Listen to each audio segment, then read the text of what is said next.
आमच्याकडचे नेते हे फक्त सावडायला जातात, तिथं भाषणं ठोकतात. आमच्याकडचे नेते हे फक्त लोकांच्या लग्नामध्ये, तेरव्यामध्ये, गोड जेवणामध्ये, वाढदिवसाला जातात आणि लोकांना असं वाटतं की बाबा आमदार फार चांगला आहे. तर हा सगळा आमचा प्रयत्न चालला आहे. काय म्हणतात त्याला, शहाणे करून सोडावे सकल जना. तर त्यामुळे हा जो विदर्भामध्ये असलेला मुका शेतकरी आहे आमचा, मुका का आहे, कारण त्याला माहीतच नाही आहे की त्याच्यावर काय अन्याय होतोय किंवा जगात काय चाललंय किंवा त्याला मूर्ख बनवलाय कशा पद्धतीने चाललंय हे त्याला माहिती नसल्यामुळे तो मुका आहे. त्याला वस्तुस्थितीत माहीत नाही आहे. पण त्याचं कल्याण नेमकं कशाने होणार आहे हे समजून सांगण्यासाठी म्हणून आम्ही गावोगाव फिरत आहे. आणि तीच एक बाब मला घरी शांतपणे झोपू देत नाही. नमस्कार, खोज मास्टरच्या I'm possible studio present पॉडकास्टमध्ये आपलं सर्वांचं स्वागत आहे. आपल्या देशातील पंचक्रोशीतील शेतकरी नव्हे तर प्रसार माध्यमाचे भीष्म पितामह ज्यांना म्हणता येईल आणि महाराष्ट्राचं आराध्य, पत्रकारांचं आराध्य असे प्रकाशजी पोहरे साहेब, देशोन्नतीचे मुख्य संपादक आपल्या भेटीला आज आलेले आहेत. सर, सर्वप्रथम आमच्या स्टुडिओमध्ये आपलं स्वागत. नमस्कार, धन्यवाद. आज मेहकरला आपली लाईव्ह सभा होती, म्हणजे शेतकऱ्यांच्या समस्या संदर्भात. तर तिथे एक गंभीर प्रश्न आपण उपस्थित केला.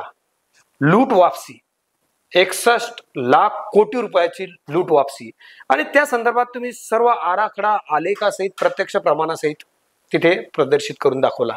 तर ती लूट वापस आपण कशी मिळवणार याबद्दल थोडं सविस्तर चर्चा करूया.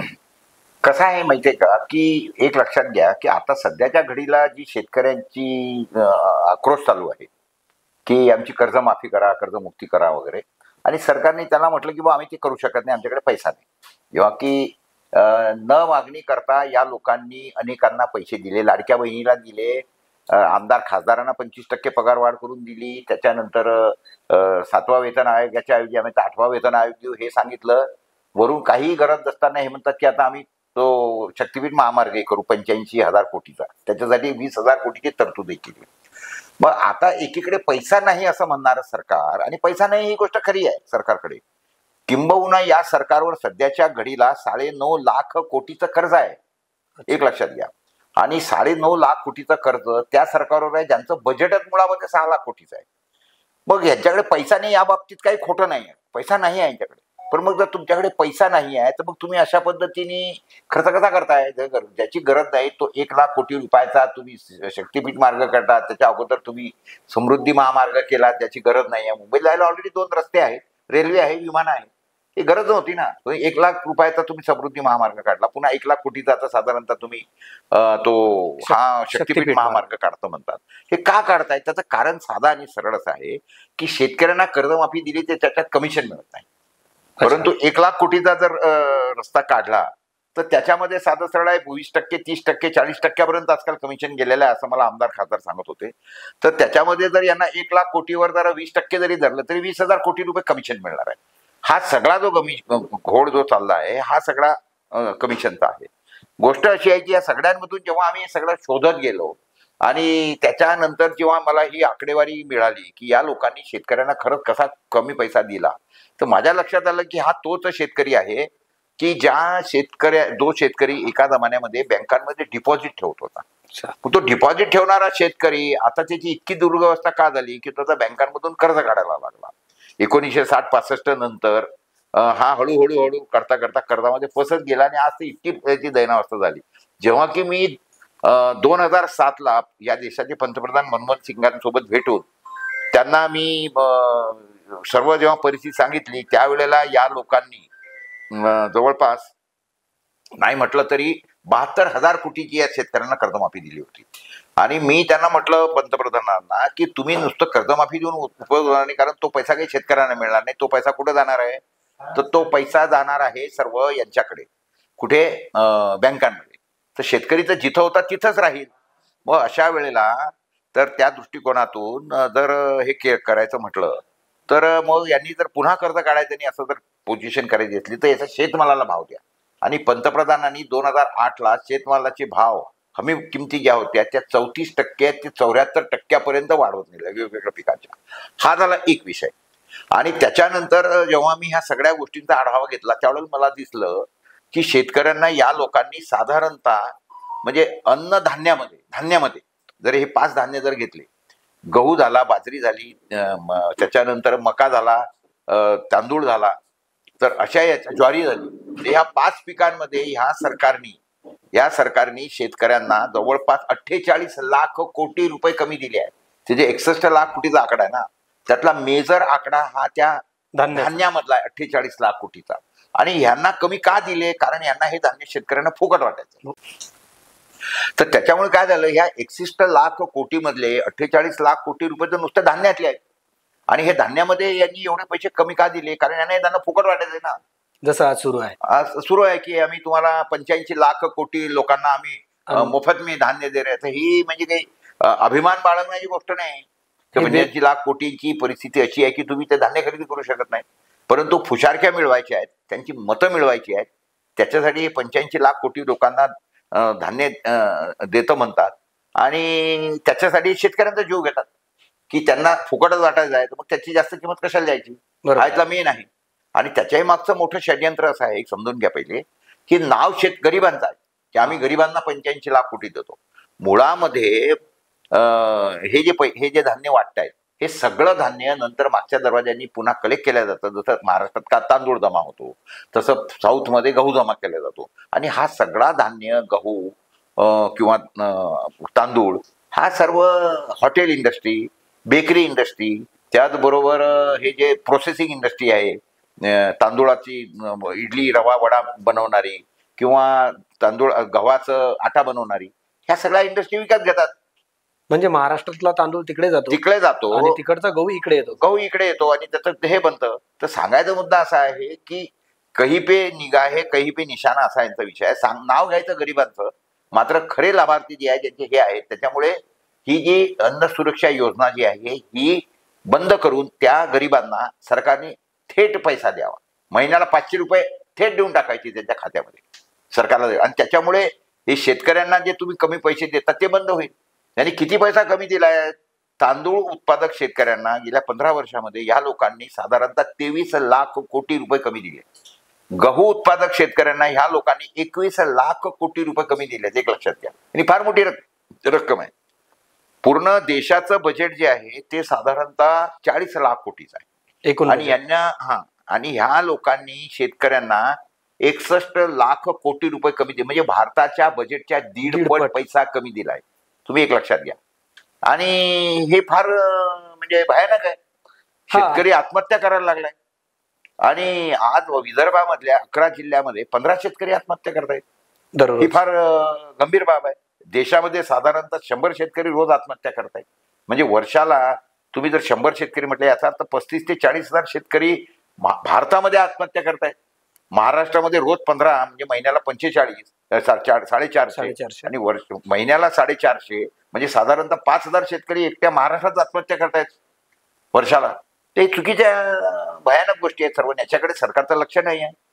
म्हणजे कुत्रा मेला तर त्याच्यावर अश्रू ढाळणार सरकार आणि लोक या देशात आहे की कुत्रा मेला त्याचा. त्यांना एवढा शेतकरी आत्महत्या करत आहेत त्याच्याबद्दल त्यांना काही वाटत नाही. ही अत्यंत गंभीर बाब आहे. आणि ह्या मोफत धान्यामुळे बेरोजगारी वाढते, लोकांना फुकटची खायची सवय लागली, त्यामुळे कामाचा कंटाळा येते. मी तुम्हाला या संदर्भामध्ये खूप छान उदाहरण देतो. तुम्हाला सांगतो की जंगलामध्ये जे डुकरं पकडले जातात, ते डुकरं पकडण्यासाठी काय आयडिया वापरतात तुम्हाला सांगतो. काय करतात, जंगलामध्ये एखादी मोकळी जागा पाहून तिथेही मकईचे कंच टाकतात. डुकरांना मकईचे कंच खूप आवडतात, त्यांना वास येतो त्याचा. त्या जंगलातली सगळी डुकरं तिथं जमा व्हायला लागतात आणि तो रोज मकईचे कंच फुकटात खातात. मग त्यांना फुकट खायची सवय लागते. मग काय करतात, 3 बाजूनी कंपाऊंड लावतात 8-10 दिवसानंतर. मग जे डुकरं आहेत ती 4थ्या बाजूनी येतात आणि डुकरं खायला लागतात, ते कंच खायला लागतात. मग हे काय करतात, 2-3 दिवसानंतर ते पाहतात की आता सगळ्या जंगलातल्या डुकरांना संदेश गेला आणि सगळे यायला लागले. मग ते 4थ्या बाजूलाही कंपाऊंड लावतात, पण त्याला गेट ठेवतात मध्ये. मग त्या गेट उघडं ठेवतात. मग डुकरं आतमध्ये येतात, कंच खायला लागतात, ते गेट बंद करून टाकतात आणि डुकरांना पकडतात आणि कत्तलखान्याकडे पाठवतात. या देशातील जे कामाचं मनुष्यबळ आहे ह्या लोकांनी अशा पद्धतीच्या सवयी लावल्यामुळे, फुकट खायच्या सवयी लावल्यामुळे ही माणसं पुढे जाऊन कामच करणार नाही. गुलामीचं जीवन जगतील, लाचारीचं जीवन जगतील. तुम्ही एक लक्षात घ्या, शेवटी फुकट कोण घेतं, लाचार कोण होतं, ज्यांनी आत्मसन्मान गमावलेला आहे. सरकारने लोकांना आत्मसन्मान गमावून लाचार करून टाकला आहे आणि ते देशासाठी धोक्याची घंटा आहे. जेव्हा केव्हा शेतकरी जागृत झाला तेव्हा काहीतरी डायव्हर्शन क्रिएट केलं जातं, मग धार्मिक मुद्दा असो किंवा आंतरराष्ट्रीय ते तसं सुरक्षा. चाललंय ना सध्या देशात. चाललंय काय तुम्ही ज्याला इशारा करताय, देशामध्ये सध्याच्या घडीला ज्या पद्धतीने हिंदू मुसलमान हे सगळं केलं जातं, त्याचबरोबर दुसरं अजून तुम्ही बघा काय तर ते तिकडे कुंभमेळ्यासाठी तयारी केल्या गेली, रोज नवीन काहीतरी नाटक करतात. ते पहलगाम केलं, अलग लक्षात. त्याच्यानंतर तिथे त्याच्या अगोदर ते कुठलं पुलवामा केलं आणि लोकांचं लक्ष दुसरीकडे वेधायचं. पहलगाम केल्यानंतर या देशामधले किती प्रश्न झाकळून गेले, त्यावर चर्चाच नाही. आता ते सगळे दबून गेले, नुसतं त्याच्यावर चाललंय. ते नाही होत तर मग यांनी ते विमान पाडलं, अलग लक्षात. मग विमानावर चर्चा. ते आज क्लिअर झालं ना, ती विमान तसं नाही पडलं, त्याचे हॉल बंद केले होते. आजच झालंय ना त्याचं विषय सर्व. बरोबर. आणि त्याच्यामध्ये त्या विमानामध्ये जो एक रुपानी जो यांचा माजी मुख्यमंत्री होता, तो प्रवास करत होता. ते एका माणसाला मारायसाठी लोक काय, त्यांचा काही भरोसा नाही आहे. हे काय करत असतील आणि काय करणार नाही हे याच्यावरून समजून घ्या की हे राज्य चालवण्यासाठी आणि लोकांची दिशाभूल करायसाठी, ज्याला म्हणतात ना की जसं जेपकट लोकांचा जेव्हा जेपकट मारतो त्यावेळेला तो त्याचं माणसाचं लक्ष दुसरीकडे वेधतो की बघा बघा देखो उधर क्या जा रहा है, तिकडे तो तिकडे बघायला लागतो, हा इकडे जेपकट मारतो. तशातले सगळं लोक आपल्या देशातील सर्वसामान्य नागरिकांचे जेपकटचा धंदा सध्या सरकार करत आहे असं म्हणायला हरकत नाही. आणि दुसरा महत्वाचा प्रश्न भाऊ, आज तुम्ही शेतकऱ्यांना एक आवाज उठवला की एक आपण डंगरी काहीतरी युनियन, डंगरा ब्रिगेड. काय आहे, सरकार तसं ऐकत नाही. तुम्ही एक लक्षात घ्या की पंजाबच्या सीमेवर जवळपास प्रत्येक सीमेवर 4-5 लाख शेतकरी बसले आणि 13 महिने बसले तरी सरकारने त्यांच्याकडे कोणी पाठवलं नाही, तसं काही झालं नाही. त्याच्यात 750 शेतकरी मेले, बिचारे शहीद झाले. परंतु सरकारला त्याचं काही म्हणजे असं डोक्यावर आठी सुद्धा उमटली नाही सरकारच्या. पण त्याच्यामुळे आज काय झालेलं आहे की या लोकांच्या यांना डील करायला वेगळी काहीतरी स्ट्रॅटेजी करावं लागणार. म्हणून आम्ही ही स्ट्रॅटेजी केली की याच्या पुढे जर सध्या सरकारसोबत आंदोलन छेडायचं असेल तर आम्ही त्याच्यासाठी डंगरा ब्रिगेड, म्हणजे 60-70 वर्षाचे वरची जी म्हातारी आहे ती सगळी म्हातारी जमा करायची आणि ती रस्ता रोको करायचं असतं तर रस्त्यावर बसवा, किंवा मग सरकार विरोधात आंदोलन करायचं असलं, किंवा मग आपल्याला मंत्रालयाला घेरा घालायचा असला, तर ही सगळी डंगरे जातील ना तिथं. 10-15-20 हजार डंगरे जर तिथं मुंबईला गेले आणि त्यांनी मंत्रालयाला घेरा घातला, अलग लक्षात, किंवा एखादा रस्ता रोखला, काय करणार सरकार? 5000 डंगरे किंवा म्हातारी मशिदीवरून बसले आणि त्यांना अटक केली. अटक केल्यानंतर काय तुरुंगात टाकलं. त्यातल्या निम्म्या लोकांना डायबिटीज आहे, निम्म्यांना ब्लड प्रेशर आहे, त्यातले रोज 2-4 मेले, तर सरकारचे काय हाल होतील सरकारने विचार करून ठेवावा. हा अतिरेकी मार्ग आहे मला माहिती आहे, परंतु याच्याशिवाय इलाज नाही. कारण काय असतं, शहाण्यांना शब्दाचा मार असतो आणि नालायकांना झोडपे त्यांना खेटराचाच मारे पाहिजे असतो. जसं खेटराचा जो असतो ना, काही खेटरांनी पूजा करायचे काही देव असतात, तशात हे लोक आहेत. त्याच्यामुळे यांना ह्या पद्धतीच्या शिवाय दुसरी पद्धत कळत नाही. या नतीज्यावर मी आलो. म्हणजे मवाळवादी धोरण आंदोलन करण्याची वेळ दिवस संपले. आता महात्मा गांधी इंग्रजांच्या समोर उपोषणाला बसायचं, ब्रिटिश साम्राज्य हलायचं, कारण त्यांच्यामध्ये नैतिकता होती. हे सरकार काय आहे, यांच्यामध्ये नैतिकता नावाचा काही विषय शिल्लक नाही. हे सध्याच्या घडीला खोकेबाज सरकार बसलंय राज्यामध्ये आणि 50 खोके एकदम ओके, आणि ते दिवस गेले, ते असे आमदार खासदार गेले की जी जनतेचा सेवा, शेतकऱ्यांची सेवा, त्यांचं काय अडीअडचणी सोडवायला बसलेले. हे असं नाही आहे. हे दुर्दैवाने म्हणावं वाटतं, सध्याच्या घडीला माल लगाव माल कमाव अशा पद्धती ही लोक बसलेली आहे सत्तेमध्ये. त्याच्यामुळे अशा बेशरम लोकांच्या समोर अजून दुसरे तुम्ही काय हतकंडे करणार आहात? आम्ही शेतकऱ्यांना आवाहन केलं की तुम्ही कर्जमाफीचे अर्ज भरा. शेतकऱ्यांनी लाखांनी रिस्पॉन्स दिला, लाखांनी लोकांनी अर्ज भरले कर्जमुक्तीचे, अलग लक्षात. आम्ही तर कर्जमाफी म्हणत असते, आम्ही कर्जमुक्तीच म्हणतो, आणि आम्हाला कर्जमाफी मुक्ती नकोच आहे. कारण मालाला हमी भाव नाही, मालाला हमी भाव तर तो पाहिजेच आहे, चुकीचं देता येतो. पण दुसरी गोष्ट म्हणजे शेतकऱ्यांवर कुठलं कर्जच नाही आहे. उलट शेतकऱ्यांचं सरकारवर कर्ज आहे 61 लाख कोटी रुपये. हे तर साध्या पद्धतीने आहे. जर स्वामीनाथन फॉर्म्युल्याने जर गेलो ना, तर हे 61 लाख कोटीचं कर्ज हे 180 लाख कोटीचं. स्वामीनाथन आयोगाचं वेळोवेळी चर्चा होत असते. अनेक शेतकरी अजूनही या मुद्द्यापासून किंवा या नियमापासून वंचित आहेत. कळतच नाही शेतकऱ्यांना. स्वामीनाथन आयोगाच्या बाबतीत 1-2 शब्द तुम्ही सांगाल का, की काय आहे स्वामीनाथन आयोगाने? स्वामीनाथननी जेव्हा कसं आहे, स्वामीनाथन हा तो मनुष्य आहे की ज्यांनी या देशामध्ये हरित क्रांती आणली. त्याच्यानंतर जेव्हा आमची या सगळ्या संदर्भामध्ये त्यांच्यासोबत भेट झाली होती स्वामीनाथनसोबत, त्यावेळेला आम्ही त्यांना म्हटलं की तुम्ही हे हरित क्रांती आणली, त्याच्यामुळे काय झालं की देशामध्ये अन्नधान्याचं सरप्लस स्टॉक झाला आणि आता शेतकऱ्यांना भाव मिळत नाही, शेतकरी आत्महत्या करायला लागलाय या देशातला. ते म्हणे सरकारने भाव वाढवायला पाहिजे होते. म्हणून मग जेव्हा काँग्रेस सरकार होतं त्यावेळेला काँग्रेस सरकारने शेतकऱ्यांसाठी पहिला आयोग स्थापन केला, त्याचं नाव आहे स्वामीनाथन. त्याच स्वामीनाथनला केलं की ज्यांनी हरित क्रांती आणली देशामध्ये. तो म्हणे की त्यावेळेला ती देशाची गरज होती, त्याच्यामुळे मी हरित क्रांती आणली केलं. पण आता जर देशाची गरज ही असेल की शेतकरी आत्महत्या होत असताना त्यांना थांबवायला पाहिजे, तुम्ही त्याच्यासाठी पुढाकार घ्यायला तयार आहे. सरकारने त्याच्या खाली आयोग बनवला, त्यांनी सगळा अभ्यास केला आणि त्याच्यानंतर त्यांनी फॉर्म्युला जो काढला होता की A2 + FL आणि C2. A2 म्हणजे शेतीमध्ये लागणारा सर्व A to Z खर्च. FL म्हणजे त्या शेतकऱ्याला शेती काम करत असताना तो त्याच्या घरामध्ये फॅमिली लेबर, त्याच्या घरची जी माणसं, त्याची बायको पोरं वगैरे काम करतात, मग फॅमिली लेबर ते सुद्धा खर्चात धरायचं. आणि C2 म्हणजे तो जर जमीनची ठोक्याने देत असेल तर ठोक्याचा जो काही भाव असेल तो ठोक्याचा भाव सुद्धा त्यांनी उत्पादन खर्च काढताना जमेला धरायचा. असं A2 + FL + C2 असा फॉर्म्युला. आणि याच्यानंतर ह्याच्यामध्ये त्याला 50% नफा द्यायला पाहिजे असं त्यांनी सुचवलं. सरकारने तो फॉर्म्युला स्वीकारला, स्वामीनाथन आयोग स्वीकारला असं म्हटलं. मात्र सरकार शेतकऱ्यांना अजूनही फक्त A2 देत आहे. A2 देत आहे म्हणजे A to Z खर्च देत आहे. पण त्याच्यामध्ये सुद्धा तो खर्च धरत असताना सरकार चुकीच्या पद्धतीने खर्च धरते. जे काही खर्च काढला जातो तो अत्यंत चुकीचा धरला जातो. त्याच्यामध्ये शेणखताच्या ट्रॅक्टरची गाडीची किंमत ₹250 धरली आहे. याच्यावरून अंदाज घ्या की ही किती त्याच्यामध्ये लडबाड्या करतायत. त्या संदर्भामध्ये अतिशय व्यवस्थितपणे शेतकऱ्यांच्या अध्यक्षतेखाली शेतकरी ज्याच्यामध्ये सदस्य आहेत असा आयोग सरकारने स्थापन करायला पाहिजे. हे जे काही सध्याच्या घडीला चालू आहे त्याच्यानंतर त्यांनी CACP जे काढलेलं आहे त्याच्यामध्ये मी याच्यामध्ये मी गेलो होतो त्या कमिटीमध्ये. त्या कमिटीमध्ये गेल्यानंतर मला दिसलं की हे नुसती लवाडी आहे. त्या CACPच्या बैठकीत commission on agriculture price and cost and prices CACP त्याच्यात मी गेलो त्यावेळेस दिसलं की नुसतं नौटंकी आहे. हे कमिशन जे आहे सरकारला सुचवतं की बाबा हे करायला पाहिजे. हो ते काही घेतच नाही. आम्ही 30 लोक तिथं शेतकऱ्यांनी बोलावले होते, त्यातले 4-5 जण आम्ही होतो तिथे. हे बोलायला देत नाही, तिथं कोणाकडे आकडे नसतात, भैताळ शेतकरी बोलावतात ते तिथे. आणि नुसतं एक उपचार, हाँ हमने किसानों के संघटना से बात की और उसके बाद में ये रेट हम दे रहे हैं असं दाखवायला नाटक करायला ते CACP आहे. आणि त्याच्यानंतर जे कृषी मूल्य आयोग जो आहे तो लबाडांचं बदमाशांचं एक माहेरघर आहे. आणि त्याच्यामध्ये त्यांनी जे काही लोक तिथं नियुक्त केलेले आहेत हे सगळे सरकारचे एक चम्मच आहेत. आणि सरकार जी शेतकऱ्यांना किंमत देते आहे, तुम्हाला मी सांगितलं की गव्हाला ती किंमत किती देत आहेत? ₹2050. अहो गव्हाचा उत्पादन खर्च हा 2023ला ₹4452 सांगितलाय, ज्याचा उत्पादन खर्च आहे, नफा नाही आहे तो खर्च. त्यावर हे जर ₹2050 देत असतील 2023ला किंमत, ती आज किंमत त्यांनी, मी तुम्हाला साधं उदाहरण देतो, 1967ला गव्हाची किंमत ₹90 होती आणि सोन्याचा भाव ₹102 होता. म्हणजे 1 क्विंटल जर गहू विकला तर 10 ग्रॅम सोनं विकत मिळत होतं.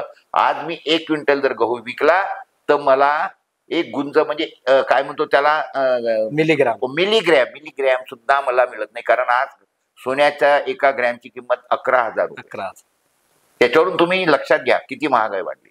सोनं 102 असताना कापसाला ₹180 भाव होता. 1 क्विंटल कापूस विकल्यानंतर 22 ग्रॅम सोनं मिळायचं. 1 क्विंटल गहू विकल्यानंतर 10 ग्रॅम सोनं मिळायचं 1960ला. तर हे सगळ्या तफावती जर लक्षात घेतल्या त्यावरून लक्षात येईल की शेतकऱ्यांची किती भयंकर प्रमाणामध्ये लूट होते आहे. आणि तीच बाब मी लोकांना सांगण्यासाठी हे आता गावोगाव मी लूट वापसी करिता गावोगाव फिरत आहे. तुमच्या माध्यमातून मी शेतकऱ्यांना सांगू इच्छितो की हा विषय समजून आला असेल, आनंदाची गोष्ट आहे.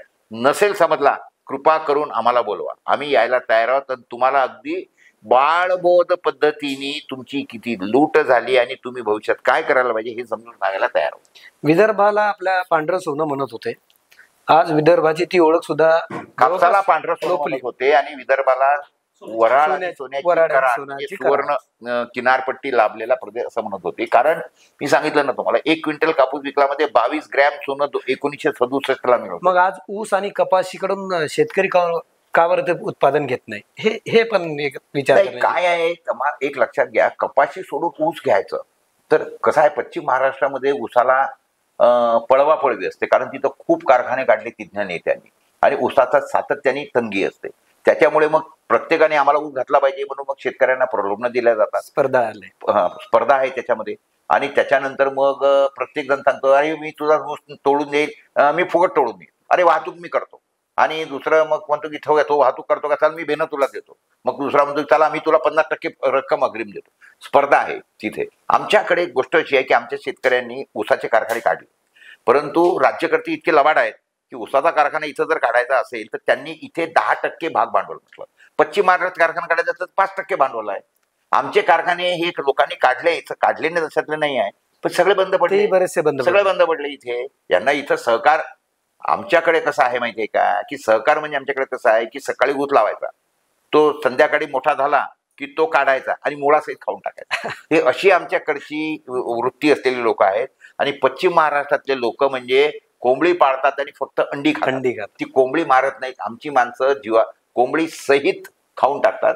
ह्याच्यामुळे आमचं 13 कापड गिरण्या आमच्या विदर्भात होत्या 1960ला, जेव्हा आम्ही महाराष्ट्रासोबत सगळ्या कापड गिरण्या बंद पडल्या. ऊसाचे जेवढे 20-25 साखर कारखाने काढले ते सगळे पश्चिम महाराष्ट्रामध्ये मोडून ते घेऊन गेले. आमच्या सूतगिरण्या बंद पडलेल्या आहेत. आमचे काय म्हणतो त्याला, हे जे आहे जिनिंग प्रेसिंग त्या बंद पडल्या. आम्हाला कारखाना किंवा उद्योग ज्या कसं करायचं हे आम्हाला माहित नाही, आमची वृत्ती नाही आहे. विदर्भामध्ये प्रॉब्लेम काय झालाय की तुम्ही एक लक्षात घ्या, राजस्थानची माणसं मारवाडी सगळीकडे गेले, पंजाबची माणसं सगळीकडे गेली. कारण काय, रात्रंदिन त्यांना युद्धाचा प्रसंग होता. बरोबर, बॉर्डरवर हातात लठ घेऊन. आमचा विदर्भ इतका समृद्ध की इथं नुसतं फेकलं तरी उगवायचं, त्याच्यामुळे लोक आळशी झाली आहेत असं म्हटलं तरी वावगं ठरू नये. आमची वृत्ती नाही आहे तशी. आणि आम्ही देरे हरी खाटल्यावर या वृत्ती असल्यामुळे आम्हाला या वृत्तीतून पोरांना काढून त्यांना शिकवावं लागेल की बाबा रे, औद्योगिक शिस्त काय असते, कुठलंही काम करायचं असलं तर किती मेहनत घ्यावी लागते, कच्च्या मालाचा पक्का माल कसा करायचा असतो. त्या लोकांनी कच्च्या मालाचा ऊसाची साखर करायचे कारखाने काढले ना, जागेवर काढले ना, आणि तिथल्या नेत्यांना ते कामाला लावतात. आमच्याकडच्या लोकांना नेत्यांना कसं कामाला लावायला पाहिजे ते कळत नाही. आमच्याकडचे नेते हे फक्त सावडायला जातात, तिथं भाषणं ठोकतात. आमच्याकडचे नेते हे फक्त लोकांच्या लग्नामध्ये, तेरव्यामध्ये, गोड जेवणामध्ये, वाढदिवसाला जातात आणि लोकांना असं वाटतं की बाबा आमदार फार चांगला आहे. हो, आमदार आणि खासदार किंवा जे आमचे त्यांची कामं ही सरकारकडून निधी खेचून आणणे ही असतात. इकडे आमच्याकडे कोणी करतच नाही. इकडे तोरण मरण मध्ये बिझी असतात आपले आमदार खासदार. आता हे लोकांना समजायला पाहिजे ना. तर हा सगळा आमचा प्रयत्न चाललाय. काय म्हणतात त्याला, शहाणे करून सोडावे सकल जना, त्या दृष्टिकोनातून आमचा प्रयत्न चालला. भाऊ, माझा हा प्रश्न राहील की प्रसार माध्यमाचं एवढं चांगलं वलय असताना, महाराष्ट्रामध्ये एवढी चांगलं अष्टपैलू व्यक्तिमत्व म्हणून तुमची ओळख आहे, असं असताना या वयामध्ये लोक एक विश्रांतीची विचार करून किंवा समजा एक पुढचा जीवनाचा प्रवास सुजलाम सुफलाम विचार करतात. अशा परिस्थितीत तुम्ही या वयात काठी घेऊन शेतकऱ्याचं आंदोलन, त्याचं कारण काय माहिती का की हे जे काही चाललंय, जे दिसतंय आपल्या समोर, एखादा मनुष्य मरतोय त्याच्यावर जेव्हा अन्याय अत्याचार होताना दिसतो तर कुठलाही सहृदयी मनुष्य गप्प राहू शकत नाही. आणि त्याच्यामुळे मी सातत्याने अत्यंत अस्वस्थ असतो. तुम्ही मला एक काय म्हणतात त्याला, अस्वस्थ आत्मा म्हटलं तरी मला काही फरक पडत नाही, आहे मी. परंतु माझ्या आजीनी मला ते सांगितलं होतं ना की तुला जर आवाज बनायचा असेल मुक्यांचा आवाज बन. तर त्यामुळे हा जो विदर्भामध्ये असलेला मुका शेतकरी आहे आमचा, मुका का आहे, कारण त्याला माहीतच नाही आहे की त्याच्यावर काय अन्याय होतोय किंवा जगात काय चाललंय किंवा त्याला मूर्ख बनवलाय कशा पद्धतीने चाललंय हे त्याला माहिती नसल्यामुळे तो मुका आहे. त्याला वस्तुस्थितीच माहीत नाही आहे. त्याच्यामुळे तो कधी पंढरीच्या वारीला जातो, तो कधी गावामध्ये भागवत सप्ताह बसवतो, कधी देवाची पूजा करतो. त्याला असं वाटतं की हाच माझं कल्याण करणार आहे. पण त्याचं कल्याण नेमकं कशाने होणार आहे हे समजून सांगण्यासाठी म्हणून आम्ही गावोगाव फिरतो आहे. आणि तीच एक बाब मला घरी शांतपणे झोपू देत नाही. एक शेवटचा प्रश्न राहील माझा. सायकलवर पेपर विक्री करणारे प्रकाश भाऊ पोहरे आज महाराष्ट्राच्या संसदेत जाऊन, महाराष्ट्राच्या विधानसभा भवनात जाऊन तिथे एक अग्रेसिव्ह भूमिका साकारतात. त्यानंतर रस्त्यावर उतरून आंदोलन करतात. सायकलवर मोर्चा काढला मी. 960 किलोमीटरची यात्रा काढली कोरोना काळामध्ये लोकांना समजून सांगायला, सायकलवरती 2 वर्षापूर्वी कोरोना काळामध्ये. मग इथून तुमच्या जिजाऊच्या जन्मस्थानावरूनच आम्ही हे त्याची शुभारंभ केला होता ना. मग याबद्दल तुम्हाला काय सांगायचं की ही अस्वस्थता, बेचैनी फक्त म्हणजे आज तुम्ही शेतकऱ्याला जागवायला निघाले, आज आपण पाहिला आजच्या कार्यक्रमामध्ये प्रचंड उपस्थिती होती, परंतु आता प्रत्यक्षात कुठलीही कृती लोक तयार होत आहेत. असं आहे, निराशावादी होऊन चालणार नाही. लोक हजारोच्या संख्येने लोक तयार होत आहेत, हजारोच्या संख्येने. मी बघतो ना आता लोक उठायला लागले, हे माहीतच नव्हतं. कारण कसं आहे माहिती आहे काय की आमचा आमदार आम्हाला लुटत असेल किंवा ह्या विधान भवनामध्ये आमच्या लुटीचं कारस्थान शिजत असेल असं बिचाऱ्यांना वाटतच नव्हतं. परंतु आता ते जेव्हा जर मला एक पत्रकार म्हणून जर मला समजलं आहे तर ते मला त्या लोकांना समजून सांगणं हे माझं कर्तव्य असं मी समजतो.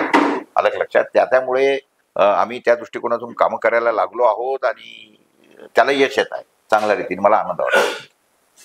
तर हे होते आदरणीय प्रकाश भाऊ पोहरे, आमच्या सर्व पत्रकार बांधवांचे गुरुवर्य. आणि या सर्व परिस्थितीमध्ये आज शेतकरी बांधवांना त्यांनी एक हाक दिली आहे, त्याला निश्चित दर रविवारी सुद्धा मी त्यांच्या भेटीला जात असतो. दर रविवारी मी प्रहार जो लिहितो तो त्यांच्यामधून लिहितो. गेले जवळपास 1994 पासून तर आता 30 वर्ष झाले. प्रहार हा लेख फक्त शेतकऱ्यांसाठी असतो. मी लिहित असलेल्या प्रहारपैकी 95% प्रहार हे फक्त शेती आणि शेतकरी या विषयाला वाहिलेले असतात.